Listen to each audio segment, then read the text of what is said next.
Bonjour à tous, témoignage métier dans le coup de main Pôle emploi ce matin avec celui d'un contrôleur technique, Hicham Zila. Hicham Zila, bonjour. Bonjour. Alors qu'est-ce qui vous a amené à ce métier? Comment se déroule-t-il? Quelles sont les perspectives d'évolution? Ce qui m'a amené à ce métier, c'est par ma formation professionnelle. Je suis de profession mécanicien automobile. Mhm. Euh, Avec le temps, l'activité de réparation automobile au quotidien, je me suis dit, je m'orienterai plus dans autre chose, avec plus de conseils clients, plus d'approche client. Mais alors, la formation de mécanicien, est-ce qu'elle est suffisante à l'exercice du métier de contrôleur technique? Non, elle n'est pas suffisante. Il faut un diplôme de niveau 4, donc un baccalauréat professionnel dans le métier de la mécanique auto ou de la D'accord. carrosserie. Oui. Et après, il faut intégrer un parcours de formation de 600 heures de mémoire. D'accord. Mais qui est Voilà. assuré par l'entreprise d'accueil Securitest en l'occurrence, hein? En l'occurrence, oui. Après, il y a d'autres opérateurs qui font D'autres opérateurs qui font la même formations. chose. Alors, Exactement. on voit bien l'aspect technique, la dénomination du poste le dit, contrôleur technique en l'espèce, Mhm. mais est-ce qu'il y a un enjeu aussi du point de vue de la relation clientèle? Parce que c'est un moment particulier, celui du passage à un contrôle technique pour un véhicule. Effectivement, il y a un réel aspect client, hein.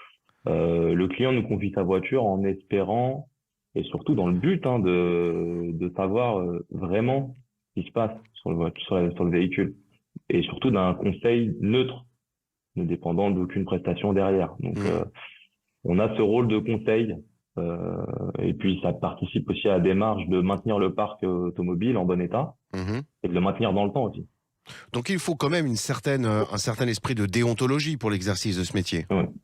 Faut être très pédagogue, oui, parce que au quotidien, il peut y avoir des réparations qui peuvent coûter cher, hein. Ça peut arriver des fois Mhm. que des véhicules, bah, il y a une défaillance technique pour les Mhm. systèmes de pollution souvent, hein, et des motorisations, qui sont des pannes qui coûtent cher en général, et du coup, il faut un réel esprit de pédagogie pour faire comprendre aux clients que bah, il y a une intervention à faire, elle risque de coûter cher.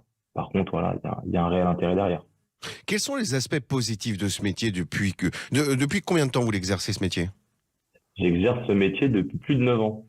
Et alors, quels sont les aspects positifs que vous retirez de ces 9 ans d'exercice? C'est plutôt gratifiant en fait. On accueille le client et on a réellement l'impression d'avoir du sens dans ce qu'on fait. On, on a, on fait l'audit des véhicules dans le but de sécuriser les occupants de ce véhicule. Donc, Ouais.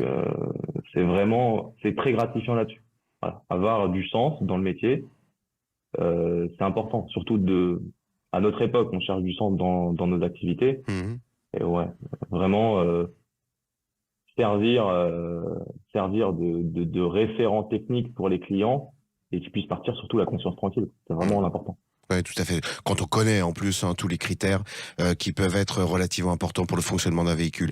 Hicham Ouais. Zila, je vous remercie beaucoup pour ce témoignage. C'est le métier de contrôleur technique que vous n'aurez peut-être pas songé, mais si la mécanique vous intéresse et si vous en avez déjà un premier volet de formation, eh bien voilà un métier qui peut permettre, en tout cas, de très nombreux recrutements sur l'ensemble du territoire français, une possibilité d'évolution. Hicham Zila, chapeau bas pour votre parcours et je vous souhaite une très bonne journée. Je vous remercie, monsieur. Merci, au Au revoir. revoir.